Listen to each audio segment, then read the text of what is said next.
यहाँ पे जब मुझे कहते हैं कि मैं इंदिरा अम्मा जैसी एक नई इंदिरा अम्मा हूं, ये हल्की बात नहीं है बहनों और भाइयों, ये हल्की बात नहीं है। जब आप ऐसे कहते हैं तो मुझे अपनी जिम्मेदारी का एहसास होता है, क्योंकि आप उस महिला को याद कर रहे हैं जो 40 साल से पहले ही गुजर चुकी हैं, शहीद हो गई देश के लिए 1984 में। आज हम 2023 में हैं, लेकिन आप उनको श्रद्धा के साथ, श्रद्धा पूर्वक, प्रेम के साथ याद कर रहे हैं, और आप अभी भी आशा रख रहे हैं कि उनकी तरह कोई आपकी मदद करे, क्योंकि वो एक ईमानदार नेता थी, अपनी देश के लिए समर्पित थी और आपके भविष्य के लिए समर्पित थी। तो जब आप ऐसा कहते हैं तो मेरे मन में एक बहुत बड़ी जिम्मेदारी का एहसास होता है कि आपके सामने खड़े होकर मैं ना झूठे वादे कर सकती हूँ, ना झूठी बातें बता सकती हूँ, और आपके सामने जब मैं खड़ी होती हूँ तो ईमानदारी से मैं सच बोलना चाहती हूँ, और मैं यही कहना चाहती हूँ जिसमें आपकी भलाई है। आप देख रहे हैं देश लाइव, देश की आवाज। आदाब, नमस्कार, सत श्री अकाल। देश लाइव में आपका स्वागत है। मैं हूं सहल कुरैशी। कर्नाटक के चुनाव का प्रचार खत्म हुआ, लेकिन सबसे ज्यादा जो निखार आया, सबसे ज्यादा जो चर्चा हुई, सर्वे भले ही बता रहे हो कि कांग्रेस पार्टी कर्नाटका का चुनाव जीतने जा रही है और बीजेपी की भुंडी हार होने वाली है, लेकिन यहां सबसे अच्छी खबर कांग्रेस पार्टी के लिए रही कि जो प्रियंका गांधी हैं, प्रियंका गांधी वाड्रा, इनको कर्नाटका की जनता ने कहीं ना कहीं सीधे तौर पर उनकी दादी इंदिरा गांधी से कनेक्ट करने की कोशिश की, और कुछ चीजें ऐसी रही कि नरेंद्र मोदी के पास और बीजेपी के पास इंदिरा गांधी की ही तरह प्रियंका गांधी का कोई तोड़ नजर नहीं आया। जिस तरीके से प्रियंका गांधी ने एक के बाद एक रैलियों में नरेंद्र मोदी को कहते ना कि रैलियों में ही उन्होंने चुनाव में ठिकाने लगा दिया, ऐसा लगता है। चुनाव के वोटिंग वगैरह तो बाद में होंगे, लेकिन रैली में जिस तरीके से उन्होंने धारदार भाषण किए, एक सीमा के अंदर रहते हुए, सीमा नहीं लांदी, जिस तरीके से बीजेपी के नेता जो 12 करोड़ की गर्लफ्रेंड और 50 करोड़ की गर्लफ्रेंड और बार गर्ल जब जो बोला करते थे, इस तरह सीमा नहीं लांदी इंदिरा ने, माफ कीजिएगा प्रियंका ने, लेकिन सटीक हमले उन्होंने किए बीजेपी पर और नरेंद्र मोदी पर। और कर्नाटका वो जगह है, लोगों को याद होगा जो लोग राजनीति को अच्छे से समझते हैं, देखते हैं, और कर्नाटक के लोगों को तो बहुत अच्छे तरीके से याद होगा एक नारा, एक शेरनी सोलंगूर, चिकमंगलूर चिकमंगलूर। चिकमंगलूर ही वो जगह थी कर्नाटका की जहां से लोकसभा का उपचुनाव जीतकर 1978 के बाद का चुनाव जीतकर जो उपचुनाव हुआ, उसमें इंदिरा गांधी ने वापसी की थी और कांग्रेस की भी वापसी कराई थी। दरअसल इमरजेंसी के बाद जो जो चीजें हुई, 1977 का चुनाव बहुत बुरे तरीके से इंदिरा गांधी रायबरेली से हार गई थी और तकरीबन 50,000 वोटों से वो चुनाव हारी थी। और उसके बाद लोग ये कहने लगे थे कि अब इंदिरा गांधी की और कांग्रेस की वापसी अब मुश्किल है, अब नहीं हो सकती, नामुमकिन है इनकी वापसी। लेकिन चिकमंगलूर की लोकसभा सीट से इंदिरा गांधी के करीबी गौड़ा साहब ने इस्तीफा दिया, वहां पर लोकसभा का उपचुनाव हुआ और उस चुनाव को इंदिरा गांधी ने जीता और खुद को भी जिंदा किया और कांग्रेस पार्टी को भी जिंदा कराया। अब ये वही चिकमंगलूर, वही कर्नाटका जहां पर आजकल प्रियंका गांधी के धारदार भाषण नजर आए, और मोदी ने जो चालाकियां शुरू की थी, वो चालाकियों को भले ही राहुल गांधी शायद नहीं पकड़ पाए या नहीं उस पर चल पाए, लेकिन प्रियंका गांधी ने बहुत अच्छे तरीके से उसे पकड़ लिया है। हमने देखा अक्सर ये होता था कि प्रधानमंत्री नरेंद्र मोदी यही कर रहे हैं 2014 के बाद से, कि मान लीजिए 8 तारीख को चुनाव प्रचार खत्म हो गया, तब को चुनावी रैली तो कर नहीं सकते हैं, तो नरेंद्र मोदी साहब 9 तारीख को या वोटिंग वाले दिन 10 तारीख को कहीं पर भी किसी और जगह पर कुछ चुनावी रैली टाइप कुछ बखेड़ा अलग राज्य में, क्योंकि चुनाव आचार संहिता और जो तमाम चीजें जो रहती हैं उसमें ये होता है कि भाई 8 तारीख को मान लीजिए 10 तारीख को वोट डाले जाने हैं तो 2 दिन पहले 8 तारीख को चुनाव प्रचार खत्म हो जाएगा और उस राज्य में कोई भी चुनावी नेता कोई भी चुनावी रैली नहीं कर सकता है। लेकिन मोदी जी ने इसी की काट निकाली थी कि वो आसपास के अगल बगल के इलाकों के अंदर रैलियां कर लिया करते थे दूसरे राज्य के। जैसे मान लीजिए गुजरात है, गुजरात में चुनाव प्रचार खत्म हो गया तो राजस्थान के आबू वगैरह में चुनावी रैली कर लो तो उसका इंपैक्ट जो है वो गुजरात में पड़ जाता था। या फिर वोटिंग वाले दिन इसी तरह का कहीं पर कुछ ओपनिंग कर लो या कुछ कर लो। और मोदी जी के साथ चूंकि गोदी मीडिया भी है अच्छा खासा दिखाने के लिए, तो ऐसा लगता है कि मोदी की इस चाल को प्रियंका गांधी ने बहुत अच्छे तरीके से पकड़ लिया है। इसीलिए 8 तारीख को जब 8 मई को जब कर्नाटका में चुनाव प्रचार खत्म हो गया तो प्रियंका गांधी पहुंच गई तेलंगाना और तेलंगाना में उन्होंने रैली की और वहां पर उन्होंने जो बातें कही वो बीजेपी को कचोटने वाली है। 2 वजह, एक तो कर्नाटका का चुनाव प्रचार खत्म हो चुका था और उसके बाद बिल्कुल बगल में तेलंगाना में उन्होंने चुनावी रैली की तो कहीं ना कहीं मोदी वाली ही वो चाल यहां पर नजर आई। और दूसरा ये कहा कि आप मुझे इंदिरा अम्मा कहते हैं, आप मुझे कहते हैं कि मैं इंदिरा अम्मा हूं और ये हल्की बात नहीं है, ये बड़ी जिम्मेदारी है, जिम्मेदारी को मुझे निभाना है। तो इससे ये जो चीजें कर रही है इंदिरा गांधी को लेकर और प्रियंका गांधी तमाम चीजें, तो इससे वही नारा याद आता है जो मैंने शुरुआत में बताया आपको,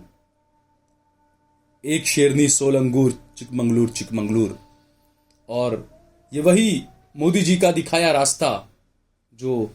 प्रियंका गांधी ने अब अपना लिया। हालांकि सही वो रास्ता है, कुछ गलत रास्ता अच्छा नहीं अपनाया उनका, क्योंकि जो छल कपट जो चीजें जो 2 गुजरातियों में हैं वो तो मुझे नहीं लगता कि किसी कांग्रेस के नेता में या किसी गांधी परिवार के किसी सदस्य में आ सकती है, वो लाना भी नहीं चाहेंगे। बहरहाल इंदिरा अम्मा वाली जो बात है ये सीधे जनता को कनेक्ट कर रही है। जनता जहां भी इंदिरा गांधी जाती है तो उन्हें इंदिरा अम्मा कहती है, क्योंकि इंदिरा गांधी जब चिकमंगलूर से जब चुनाव लड़ी थी तो अक्सर कर्नाटका वगैरह आंध्र प्रदेश वगैरह में इंदिरा गांधी जो है वो इंदिरा अम्मा के नाम से मशहूर थी। इंदिरा अम्मा के नाम से लोग उन्हें चाहते थे, उन्हें पहचानते थे, उनसे दिल से सीधे कनेक्ट करते थे इंदिरा अम्मा के नाम से। अब मोदी को हब्बा तो अनभक्त भी नहीं कहते हैं तो बाकी का तो छोड़ ही दीजिए आप। तो कर्नाटक में आज भी लोग जिस तरीके से इंदिरा अम्मा को जो याद करते हैं और जिस तरीके से इंदिरा गांधी ने जो उपचुनाव जीता था और जो नारा दिया था, उसके बाद अब देखना यह है कि प्रियंका गांधी जो कर रही है उसका क्या असर होगा। क्योंकि जिस तरीके से वो नरेंद्र मोदी को सीधा अटैक कर रही है उन पर, जिस तरीके से 40% की जो सरकार भ्रष्टाचार की वो बताया उन्होंने कर्नाटका की सरकार को, ये वो चीजें हैं जिसका कोई तोड़ बीजेपी के पास में नजर नहीं आया। बीजेपी, और दूसरी बात है कि ये भी साजिश रही, क्योंकि ये होता है ना कि ये एक हकीकत भी है कि नरेंद्र मोदी को अगर किसी ने हीरो बनाया है तो मुसलमानों ने गाली दे देकर हीरो बना दिया उनको, विरोधियों ने गाली दे देकर हीरो बना दिया उनको। तो मोदी और बीजेपी इस बात को बहुत अच्छे से समझते हैं, इसीलिए कहीं भी चुनावी रैली में भी उन्होंने प्रियंका पर अटैक नहीं किया। उनको पता था कि अगर अटैक किया तो इंदिरा अम्मा वाली जो बात है वो सहानुभूति कहीं ना कहीं और ज्यादा कांग्रेस के साथ में हो जाएगी। यहां तो यही नजर आ रहा है और इसीलिए अटैक शायद नहीं किया प्रियंका गांधी पर, बीजेपी ने डायरेक्ट अटैक नहीं किया। तो जो इंदिरा की जो इबारत, क्योंकि जैसा मैंने बताया कि 1977-78 का जो दौर था जब कांग्रेस पार्टी हारी, मोरारजी देसाई प्रधानमंत्री बने, इंदिरा के हालांकि करीबी थे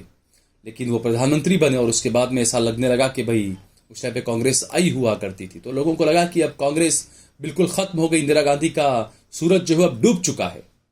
लेकिन उन्होंने वापसी की कर्नाटका से, सिर्फ वहां का लोकसभा का उपचुनाव ही नहीं जीता, उसके बाद जो चुनाव हुए विधानसभा के कर्नाटका के अंदर, तो वो 224 में से 149 सीटें जो है वो वहां पर कांग्रेस पार्टी ने जीती थी और वहीं से कांग्रेस का दोबारा खड़े होने का सिलसिला शुरू हुआ था। और इस वक्त भी आप पिछले कितने चुनाव उठाकर देखें तो कर्नाटका के चुनाव से माहौल किस तरीके का बन रहा है ये काफी हैरान करने वाला है। बहुत कम 2014 के बाद में ऐसा नजर आया कि टीवी न्यूज वाले, मीडिया वाले सर्वे में कांग्रेस को जीतता हुआ बता रहे हैं। और जिस तरीके से कांग्रेस के नेता की जो धार नजर आनी चाहिए भाषण में वो नजर आ रही है। चाहे वो खड़गे हों, चाहे वो प्रियंका गांधी हों। तो ये जो चीजें हैं, ये कहीं ना कहीं मोदी के लिए और बीजेपी के लिए एक खतरे की घंटी नजर आ रही है फिर भी, क्योंकि ऐसे एक बार देखा गया था कि आपातकाल के बाद जब कांग्रेस हारी, इंदिरा गांधी हारी, उसके बाद में बिहार के नालंदा में कुछ दलितों के साथ में कुछ भी जो हुआ, बाढ़ वगैरह ये तमाम चीजें हुई, तो उस वक्त इंदिरा गांधी हाथी पर बैठकर नदी को पार करके दलित परिवार से मिलने पहुंची थी। और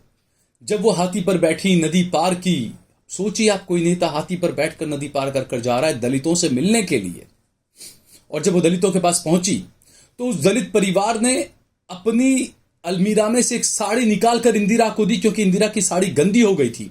तो वहीं पर एक झोपड़ी के अंदर इंदिरा गांधी ने अपनी साड़ी बदली और वहां से उन्होंने सीधा दलितों को कनेक्ट किया। दलितों को ये उम्मीद जागी कि हाँ, इंदिरा हमारी है, इंदिरा हमारी आवाज बन सकती है। और उसको लेकर बाकायदा मैं आपको बताऊं कि कुछ नारा वहां पे लगाया गया था और वहीं से ये नारा चला था दलितों के पास से, आधी रोटी खाएंगे इंदिरा को जिताएंगे, ये नारा लगा था। और उसके साथ ही वहां के जो दलित थे उन्होंने ये नारा भी लगाया, इंदिरा तेरे अभाव में हरिजन मारे जाते हैं। तो ये जो नारे हैं, ये जो चीजें हैं, ये अब कहां है? गुजरात के अंदर एक दलित परिवार को, मोदी जी के गृह राज्य गुजरात में एक दलित लड़के को मंदिर में घुसने को लेकर बहुत बुरे तरीके से पीटा गया और यह कहा गया कि तू दलित है, तू नीच जाति का है, तू मंदिर के अंदर आया, अब हमें पूरे मंदिर की रंगा पोताई दोबारा करनी पड़ेगी। बल्कि उस दलित लड़के से यह कहा गया कि तू इससे सब अपने अपने जूते इसको चटवाओ या इसके खुद के जूते चटवाओ, जो भी, तो जूते चटवाने की बात भी वहां पर कही। यह आज ही का मामला है, कच्छ का यह खबर है, गुजरात के कच्छ अंजार की यह खबर है दोस्तों। मोदी जी इस पर कुछ नहीं कहेंगे, एक ट्वीट उनसे नहीं होगा इस बारे में, क्योंकि सवर्णों का जो है आरएसएस, उसका पूरा प्रभुत्व उसके साथ में बिल्कुल कंधे से कंधा मिलाकर चलना है उन्हें। तो वो बिल्कुल दलितों के लिए तो क्या कहेंगे। वो बात अलग है कि चुनाव आते हैं तो वो पैर धोने का वो टीवी मीडिया में सारा एक प्रचार उनका हो जाता है, वो एक अलग चीज है। कि हकीकत क्या है वो देखिए आप। तो इंदिरा गांधी और प्रियंका गांधी, ये दोनों की जो राजनीतिक सफर इन दोनों का है, कांग्रेस का डूब जाना, दोबारा कैसे खड़े होना, दक्षिण से ही कांग्रेस को उम्मीद जगाना, कर्नाटका चुनाव के जो सर्वे आना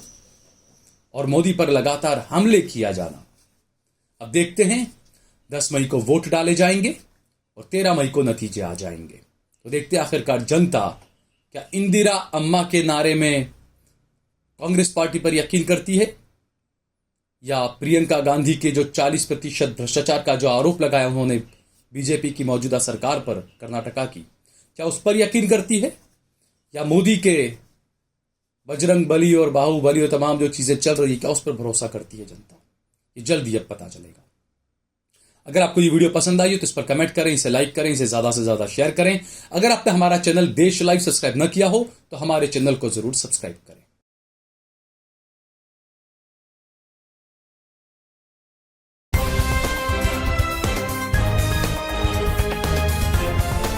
देश और दुनिया की तमाम छोटी और बड़ी खबरों के लिए हमारे चैनल को सब्सक्राइब करना न भूलें और बेल का बटन जरूर दबाएं।